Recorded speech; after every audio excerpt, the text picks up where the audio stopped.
Moon night का episode 5 बहुत ही बढ़िया था। इसमें हमें मार्क के पास्ट के बारे में जानने को मिला। स्टीवन की आइडेंटिटी उसने कब और क्यों बनाई ये पता चला, और खॉन्शु ने उसे अपना अवतार कैसे बनाया ये भी पता चला।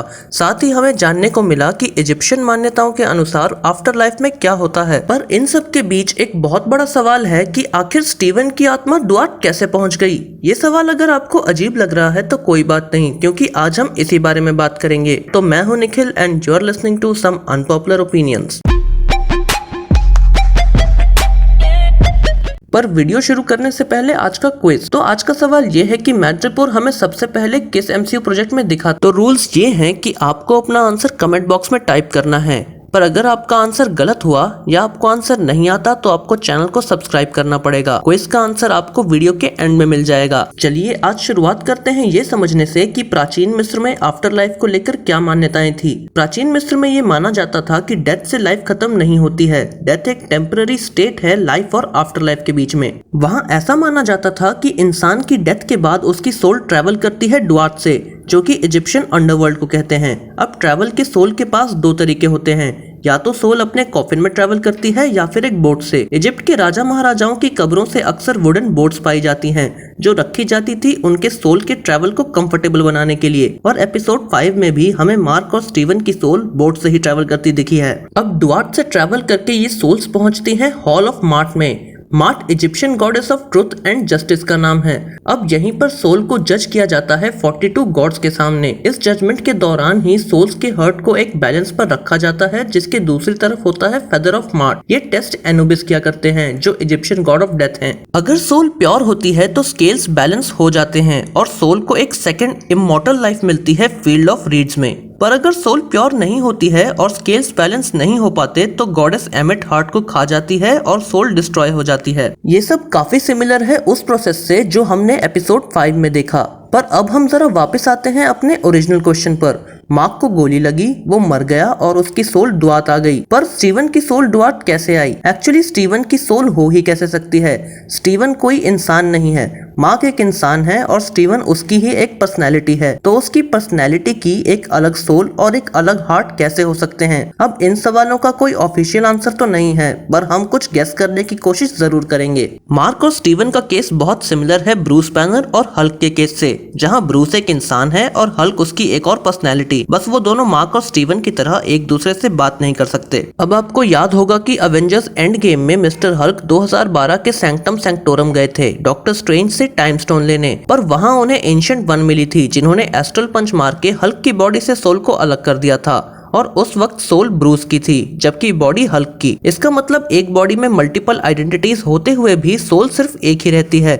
तो उस हिसाब से मार्क की बॉडी में सोल सिर्फ मार्क की होनी चाहिए, स्टीवन की नहीं। पर यहीं अगर हम ये मान के चलें कि डिसोसिएटिव आइडेंटिटी सोल के टुकड़े हैं तो शायद कुछ सेंस बन सकता है। इसका मतलब बैनर और हल्क बैनर की सोल के दो हिस्से थे, जिससे कि उनकी कॉन्शियस भी अलग अलग थी। पर अवेंजर्स एंड गेम की शुरुआत में हमें पता चलता है कि बैनर और हल्क दोनों ने एक दूसरे को एक्सेप्ट कर लिया है और दोनों एक हो गए हैं। इसलिए जब एंशिएंट वन मिस्टर हल्क को एस्ट्रल पंच करती है तब ब्रूस बैनर की सोल बाहर आती है, क्योंकि तब कोई सेपरेशन बाकी नहीं था। इसी तरह मार्क की बॉडी में उसके सोल के दो टुकड़े हैं, मार्क और स्टीवन। पर जब मार्क की मौत होती है तब इन दोनों ने एक दूसरे को एक्सेप्ट नहीं किया होता, यानी दोनों अलग अलग होते हैं। इसलिए ये दोनों टुकड़े अलग अलग ही ड्वार्फ आते हैं। ये तो बात हुई कि दोनों की सोल अलग अलग कैसे है। पर अब चलिए एपिसोड 5 पर एक बार और नजर डालते हैं। एपिसोड 5 में हमें दिखाया गया है कि मार्क और स्टीवन अपनी पुरानी यादों में जाकर कोशिश करते हैं जो हुआ उसे एक्सेप्ट करने की और एक दूसरे को सब सच बताने की। पर अगर आप ध्यान से देखेंगे तो आपको लगेगा कि असल में ये सब हुआ जिससे मार्क और सिर्फ मार्क अपने पास्ट को एक्सेप्ट कर ले और उन सच्चाइयों से भागना बंद कर दे जिनसे भागने के लिए उसने स्टीवन को बनाया था। एपिसोड की शुरुआत में हम देखते हैं कि मार्क खुद को एक मेंटल असाइलम में पाता है, और जैसा कि टॉरेट बताती हैं, ड्वार्फ लोगों को उसी जगह जैसा दिखाई देता है जिससे वो सबसे ज्यादा डरते हैं, और जहां असाइलम से प्रॉब्लम मार्क को थी, स्टीवन को नहीं। मतलब कि स्पॉटलाइट शुरू से ही मार्क पर ही थी। इसका एक और एग्जांपल हम देख सकते हैं कि मार्क की सोल शिप में फ्री होती है, जबकि स्टीवन की सोल एक कॉफिन में बंद रहती है जब तक मार्क उसे नहीं खोलता। तो हम कह सकते हैं कि ये दर्शाता है कि मार्क ने स्टीवन को, यानी एक और पर्सनैलिटी को, बाहर निकाल कर ही अपनी प्रॉब्लम शुरू की है।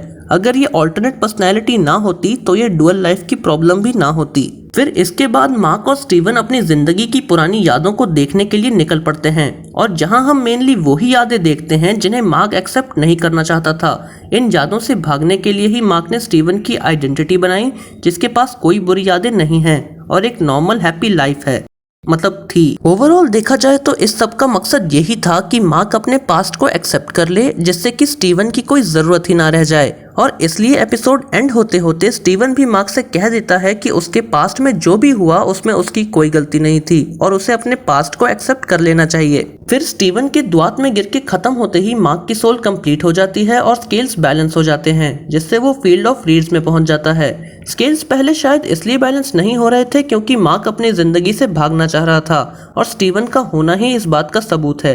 पर स्टीवन के खत्म होने से अब कोई भागम भाग नहीं रही, इसलिए मार्क की सोल को एक्सेप्टेंस मिल गई। तो आज के लिए बस इतना ही। ये थे मेरे ओपिनियन कि आखिर स्टीवन और मार्क की सोल्स अलग अलग क्यों हैं और एपिसोड 5 एक्चुअली क्या दिखाना चाहता था। अब जाते जाते आज के क्विज का आंसर। तो मैड्रिपोर हमें सबसे पहले दिखा था मार्वल की the falcon and the winter soldier में। अगर आपने सही जवाब दिया है तो बधाई हो, पर अगर गलत जवाब दिया है या नहीं आता था तो स्पोर्ट्समैन स्पिरिट दिखाते हुए चैनल को सब्सक्राइब कर दीजिएगा। अगर आपको वीडियो पसंद आया हो तो वीडियो को लाइक और शेयर करें और आपके इस बारे में क्या ओपिनियन है हमें कमेंट्स में जरूर बताएं क्योंकि every opinion matters, even unpopular once.